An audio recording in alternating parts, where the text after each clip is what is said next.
In this video, I'm going to show you how to conquer your test anxiety and pass your NASM exam on the first try. If you're watching this video, I already know you're probably a little bit stressed, maybe even anxious about your upcoming NASM exam, and I promise you, you are not alone. What I'm going to do is I'm going to go through these 7 specific things that we teach our Axiom Fitness Academy students so they not only perform better on the exam, but they also enjoy the study process a little bit more along the way. So I promise you, if you put time into these 7 things, you're going to ace your upcoming NASM exam. The first of our 7 topics or strategies, really this first one is a mindset that I want you guys to approach the exam with, is the fact that stress is a good thing, right? And this is a challenging concept for a lot of us to get because the moment we start to feel stress, it very quickly goes towards like anxiety. But a certain amount of stress is good, right? Too little, we're not motivated, right? It's actually one of the main reasons that it's really important for you guys at some stage to set a test date because we need to increase a little bit of the time component of stress. But either way, easy to keep in mind, not enough stress, not enough motivation, right? We're almost at this stage of boredom. I have no doubt that if you're watching this video, that's probably not you. You're probably moving further towards the other end, which is too much stress, and a lot of us shut down, or we don't know what to do. And so the real key for us is we want to figure out, how do I live in the right level, Joe, right? I know easier said than done, but one thing that has always been helpful for me is understanding this very common, you've probably seen it at some stage before, this U-stress curve, or what I like to call kind of the stress performance curve. Understanding that there is a solid relationship between the two of them, and our real goal is to try to have you live at this high performance category. And as you can see, again, we've got performance on this axis, we've got stress on the bottom, and based upon where we're at, stress, anxiety, whatever you want to call it, not enough, not engaged. Too much, performance drops. And so really, first off, it's identifying that, okay, Joe, like I understand stress is gonna be there, right? It's all about how we perceive what's going on, our feelings, the emotions that come along with it, and the plans, right? And that's what the rest of this video is gonna give you, the plans to support you living in the middle. That's really what we need to do, especially if we want you guys to perform at your personal maximal capacity, this high performance category. We gotta keep you somewhere in the sweet spot, right? Some of you guys might even know this as like flow state. Maybe when you're in the gym or you're doing other tasks, whatever you might be good at and really enjoy, where time kind of seems to slow down and stop, and you're just really in tune with what you're doing, what you're working on. And I know many of you guys are like, Joe, like I don't feel that way with studying. Well, we need to get you there, and there are some specific strategies, some of them in this video, that can help you guys make sure that we get you closer to this point. And also being able to recognize when you're falling too far in one direction or the other. Sometimes that can be a great indication to either push a little bit harder with your studies and challenge yourself, or sometimes pull back a little bit as well. But either way, I wanted to start this video out with this U-stress curve just to give you guys a good visual for all the other things we're gonna go through. Our real end goal is we're trying to make sure that throughout the study process and coming into exam day, we have you in the right high performance part of this U-stress curve. So building off of number 1, which is the idea that stress is a good thing. Number 2 is you gotta know your triggers. Now, again, in this video, guys, I am by no means a psychologist, right? I'm not an anxiety and stress therapist, but I've taken a lot of exams in my day, and I've worked with hundreds and hundreds of students who are going through and who have gone through the same process as you. And I know a big piece of this is managing your stress. And that's gonna look a little bit different for each of you. And so I say on here, right, if you guys can even read it with my childlike handwriting, which is I know why you come to these videos, right? It's all my artwork, is know thyself, right? Know thyself, not only with how you approach your studies, but also you've got to get to know your personal triggers. And what I mean by that is if you start to think about stress, anxiety, you get overwhelmed in the study process. Maybe it's even here on YouTube. You jump on, you're like, hey, you know what? I'm gonna look up some tips, some habits, some suggestions on how I should study. And you watch videos for 30 minutes and all of a sudden you're more anxious. Well, guess what? You gotta start to take note of what are the things that make you more stressed. And when do you feel more calm, relaxed, and in the actual good study state? Those are things that most people don't take a lot of time to think about because, again, you might not have studied in a while. It requires more time to figure that out, but it's gonna take you a lot further, faster.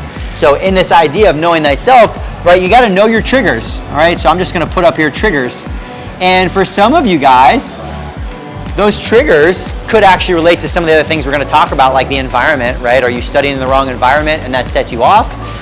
Do you go about the material the wrong way, right? Do I all of a sudden, you're jumping into videos and you haven't really gone through some of the content yet, maybe the order of your studies, whatever it is, I just want you, because this is kind of an action-driven video, I want you to take a couple of minutes. If you know, man, I'm really stressed out about the exam, that's why I'm watching this, that's why I'm trying to connect with Joe, spend some time and sit down and think about, like, what is it about the study process that stresses me out, all right? Because you might get somewhere great in your head, and I'm gonna tell you what I find most commonly it is most people are stressed because they have no plan, right? Now, it's very funny, this journey that we're on right now towards getting certified, and some of what's gonna be in this video, because it's the same advice, right? Tune in. This is the same stuff we're gonna tell clients, guys. It's just applying it in a different area of your life. You may have no trouble with the gym, right? You probably have a plan, and so you go in and you enjoy it. Well, I'm telling you guys, taking the time to create a structured plan around your studies is going to take your anxiety down a lot. Now, if you guys haven't already gotten your hands on our study guide, I suggest that, because in there we have some videos that talk about how do I set up my plan? How much time do I spend on, or in what order do I study? Do I go to the book first? Do I go to quizzes first? A lot of that can make a big deal. And even no matter what you do, if you just sit down on Sunday, you come up with a plan for the week. On Monday, I'm gonna do this for this amount of time. Tuesday, I'm gonna do this for this amount of time. Give yourself some structure. Most of us all feel so much better, and we feel less stress when we have a plan and we work that plan. And building off of that, the next main point is you guys actually building, and I mean literally writing out, like you would your workout plan, building a schedule. And there's a couple key elements to this. And like I mentioned, I talk about this in some of our study guide videos, but I think it's worthwhile going through with you guys here as well, which is understanding, hey, guess what? How much time do I have realistically? And I don't mean just time, but focused study time. Because as I mentioned before, most of you guys probably haven't taken an exam in a while. And if you're anything like me, I don't learn the same way, right? It's been a decade or more since I've been in collegiate courses and classes.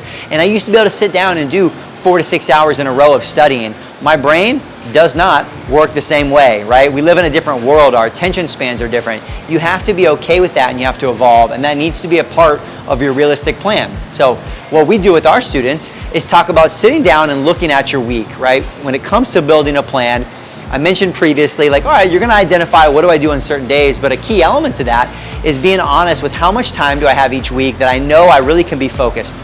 And for some of you guys, the downside right now, and one of the reasons you might be stressed, is you might actually be spending too much. You might be spending too much unstructured time studying instead of less structured time focused on what you're doing. And so I think the first thing is literally come up with a number, all right? How many hours a week can you truly be focused, undistracted? Cell phones away, we're not triple screening it, right? Where you got a lot of other things out. Your kids aren't running around in the corner. I mean, again, I know you guys are all going through different elements in life right now, and you've got to work with the environment you have, but how much focus time do I have? Start with that first, all right? For our students, we suggest anywhere between 8 to 10 hours, right? Based upon how fast they want to get through the material. Most of our students are making it through in 10 to 12 weeks. So these are things that you guys can kind of start to think about on your own. What's my test date? How far, how fast do I want to go through this material? And then how do I work backwards? And I think the key element to that is how many hours every week can I use to build out this schedule? And then from that, get specific with it. Exactly what I'm going to do for the exact amount of time, and stay with that. Stick with the schedule. No doubt, as you start out, you might have to fine tune a little bit. You might realize that maybe your initial study schedule was a little bit too aggressive and maybe you can't maintain it. Well, allow yourself to course correct. Just like if you were eating in a different way or working out with a different program, you've got to be flexible. But then outside of that, stick to it. Most of us need the accountability that comes along with this process. And I know if you're studying alone at home, you're the one who has to create that accountability. And I think the best way to do it, build a schedule that's realistic within your life, but it's one that you can stick to so you actually make it through the material in a timely manner. This might be one of the most important ones, especially on a day-to-day standpoint of controlling anxiety and stress that comes along with studying, and that is creating a positive study environment. And it's one of the many things that when you're going through this process may look a little bit more individual to you. Getting to know yourself and the environment that you learn best in. And I say that some of you, maybe like me, some of you may actually focus better in an environment where there's other things happening, right? Maybe you go and you're able to go to a coffee shop and kind of the ambient noise and other people allows you to focus on what you're doing. Some of you guys may be the exact opposite, and any little distraction can kind of throw you off of your focus and what you're doing. I think all of us learn in different ways, but I think it's really important to figure that out about yourself, because controlling your environment can have a big impact on how you retain the information.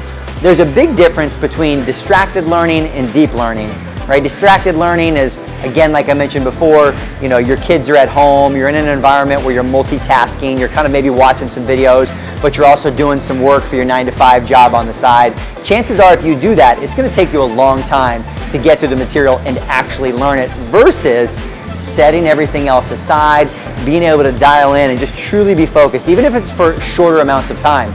I would much rather have someone for little 15, 20, 30-minute chunks of time be 100% focused and dialed in, doing deep work on the material, right? That's how you're going to truly retain this stuff, and you're not going to have to go through it 5 times like many of you are doing at this point. And you might be like, Joe, why are you wearing these air traffic controller headphones right now? Well, I wanted to give you guys my little prop and visual. You know, you guys see my videos here in the gym. I do a lot of my work here inside of the gym. And I've created what I call like my free throw routine. And it sounds silly, but any of you guys might be able to relate. If you guys played sports, any type of sport, for me, I relate to basketball. You get into a little rhythm, right? There's your little pre-shot routine. And if you do it the same every time, your shot feels a lot more fluid. It's this idea of creating this little routine. Well, you can do the same thing with your studies. And for me, it has become, it sounds simple, but I put on my headphones, I have the same exact playlist that I start my work, whatever it is I might be working on that I need to focus, and it allows me to quickly get into what I feel like is much more of a flow state where I'm very focused in what I'm doing. So for you guys, it might be the same thing as well, right? And aside from making sure you're in a good environment that fits you and your focus and your ability to like stay on task, also coming up with a little routine, whatever it is. You might need to organize your little notebooks in the right way. You put your phone in a certain place. Maybe it's putting on like a certain type of music, whatever it is. That can be really powerful, because I know you guys all have a lot going on in life just like I do. And if I have those 30 minutes, sometimes it takes us 5 to 10 minutes just to get into our focused time. And then by the time we're done, the time has gone by so quickly. So I know as you're trying to fit studying into your day-to-day routine, coming up with those little free throw routines to get you into your study mode quickly is going to help a lot. So once we've got a handle on your stress, your anxiety, how you deal with things, you've created a strong plan, now we got to get you actually focused on the exam. And the best way to do that is, this one deserves the double underline, is you've got to be testing yourself. And a lot of students that I end up talking to on phone calls and even inside of our private Facebook group, oftentimes are not taking the practice exams and the practice quizzes early enough. You want to get yourself into the test-taking routine. Now, without a doubt, if you guys have already spent plenty of time inside the NASM curriculum, maybe you've actually already taken the exam once or twice, like many people do and unfortunately don't succeed on the first try. You might be like, Joe, well, those test questions, they're a lot easier than the exam. Yeah, they're going to be. They're supposed to be. You know, you got to understand NASM is owned by a large educational company, Ascend Learning, and what they want to do inside those practice quizzes, especially your chapter quizzes, is just fill in the easy stuff initially, right? Make sure you're understanding the concepts, the terms, right? It's a little bit of confidence building. Then you get to those section quizzes, which are 50 questions, and you're starting to mix together different chapters. Either way, getting yourself answering those questions from week 1 is one of the best ways to study. And the reason that I have the book out here as well is, as you do go through the material and you learn the first time, as you come back and you start to take these quizzes and even the true full 100-question practice exams that you have access to, you want to use that as your main study tool. Now, no doubt, because that's going to help you fill in all the things that you're probably not going to read and memorize, right? This is 1,000 pages. It's not going to all be here, but you can use those practice quizzes, those practice tests, to come back and fill in the gaps and just retain the stuff you didn't pick up on the first time.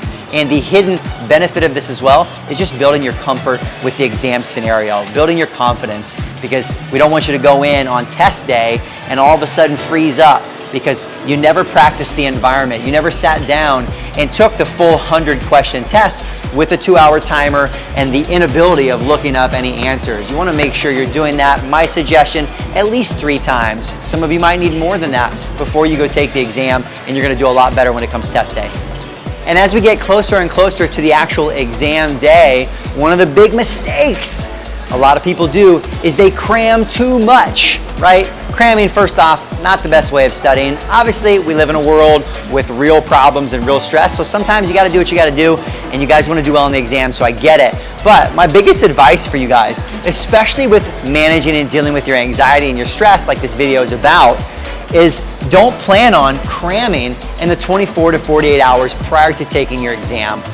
most of the time, right, the word cramming in and of itself stresses me out, and it's usually not going to generate more comfort coming into the exam, right? You're spending the 48 hours ahead of time taking the practice exams 7 times, and all of a sudden you're fried from studying. That's not going to serve you when it comes to the exam. The truth is, I would say in the 1 to 2 days before you take your exam, you know everything you're going to know, right? At least if you spend the right amount of time on your studies. So truthfully, that 24 to 48 hours, especially if you guys are, right, because we talked in the last section about taking the practice exams, especially if you're at a place where you're getting 80 to 85% and above on the practice exams, on the quizzes, my personal opinion is you're ready.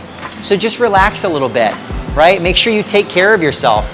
You're getting into a field where we're telling other people to get enough sleep, to eat right, to work out. So hey, guess what?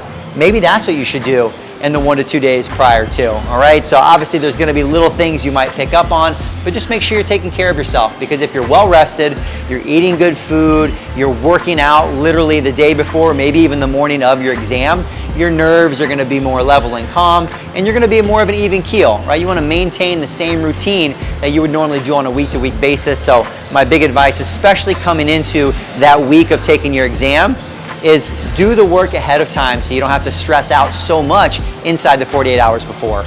And here we are with our 7th and final piece of advice and strategy for you guys to not only deal with your anxiety surrounding this NASM process, but specifically, especially this last one, exam day. I'm going to imagine that most of you probably do not identify as someone who loves taking exams. Most people are like, Joe, I'm not a great test taker.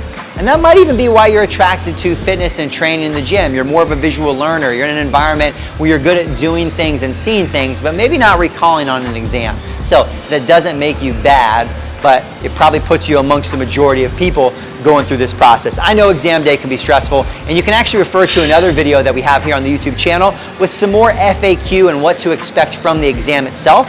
But I want you guys just more so, like the rest of the strategies and advice we've given you so far, have a plan to manage your stress and anxiety. Again, you're going to have some level of stress. Heart rate's gonna be elevated. You care about the exam, you wanna do well, like that's gonna come along with it. But the more you have a plan on how to approach the questions, the better you're gonna do. And my easiest piece of advice for you guys as you go through, you're not gonna get all the answers right. I mean, even when I retake the exam, right, I don't get 100%, there's certain things I might miss. And so what you wanna do is you don't wanna spend too much time on any one question that you're struggling with. You definitely want to be patient and read those questions, but plan of attack would be, hey, you know what, if I come across one that, if I know I'm spending more than 30 seconds, 60 seconds, and I still don't have a solid answer, flag it and come back to it, right? And if you're not familiar with the fact that you can do that, you're going to be able to do that on the exam. The good thing about that is you spend more time getting through the questions that you do know that first round. That's going to be great for building your exam confidence in the moment. And then the other piece of it is you might actually find the answer in a different question. That has happened to me often in exams across the board, even outside the fitness industry, is that if you're able to come back to a question, it may have the exam further along, or you just may see another question that kind of jogs your memory and it makes it easy for you to come back. So feel free to flag and return. The last thing I'll say on this as far as exam day and having your plan of attack is once you're done, be done, right? If you finish in an hour and you're like, oh man, I only took an hour, maybe I should go back through everything. Don't do it, don't do it, right? Because you're gonna go back through, you're gonna change things that you shouldn't. So feel free, flag questions you just aren't sure of along the way, but don't go back through and redo the entire exam. Hopefully these tips and strategies help you guys as you're on your journey towards becoming a certified personal trainer, and maybe even make the study process a little bit more enjoyable. I have no doubt that this is a challenging route for many of you, but hey, guess what? You guys chose a higher road with taking the NASM exam, and I know that alone is gonna set you apart from a lot of other coaches and trainers, and I wanna see you guys thrive and be successful. So if you're still feeling a little bit stressed out and some of these strategies aren't enough for you, don't hesitate to click the link below to connect with myself or one of our advisors so we can problem solve your study process.